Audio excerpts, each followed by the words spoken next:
Yan yung mga sumisira ng ano guys, ng ano ng talong. Nandito tayo ngayon sa garden namin. Malit na garden na may mga namumungan talong dito. Kaya lang yung mga dahon, ito sinisira ng insekto. Ito. So kailangan patayin yung mga insekto na ganito. Yan. Titirisin mo na lang guys, yan. Kung nasa garden ka lang sa palibot ng bahay, ito, sa daming insekto na yan, oh. Yan. Yan ang mga sumisira ng dahon ng talong. Pa. Madami sila. Itong ginagawa nila, sinisira nila itong mga dahon niya. Kaya yung talong, hindi na ganong namumunga pagka ganyan. Ayan, oh, dami niya guys. Oh. Yung mga kon na yan. Anong klaseng insekto yan. So dito tayo guys sa aming munting garden na may talong kami ditong tanim. Meron din kami tanim dito na, ayan. Ano yan? Tawag dyan? Patola. Patola. Ayan. Malapit na mamunga yan guys. Ito guys yung talong namin yan, may mga bunga. Ayan. Kaya lang sinisira nga ng insekto tong mga dahon niya.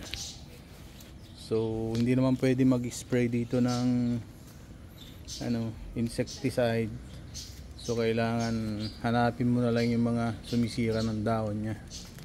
Tirisin na lang guys. Ganun lang ang solusyon. Para mawala yung mga may insekto na sumisira dito sa dahon niya. Ang talong guys, pagka ganyan na na yung mga dahon niya, parang tamad na siyang mamunga.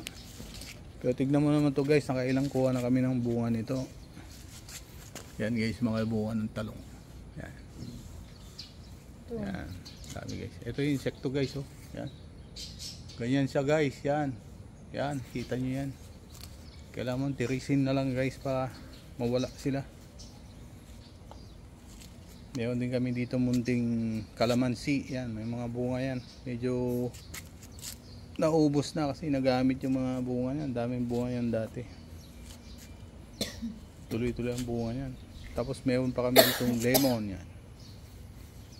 Yan. Ito yung insekto ng kwan guys. Dahon ng talong. Yan. Tirisin natin. Kailangan tirisin yan. Yan. Ganyan lang gagawin nyo guys. Para mawala yung mga insekto na yan. Mamatay na sila.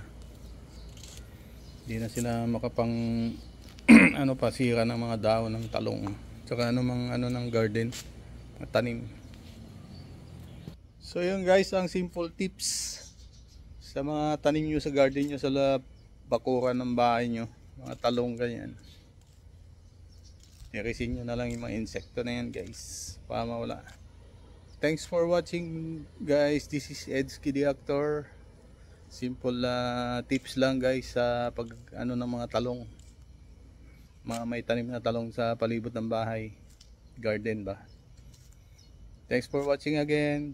Bye bye for now. Don't forget to subscribe Edski the Actor, ang aking YouTube channel. Thank you. God bless. Bye bye. Love you all.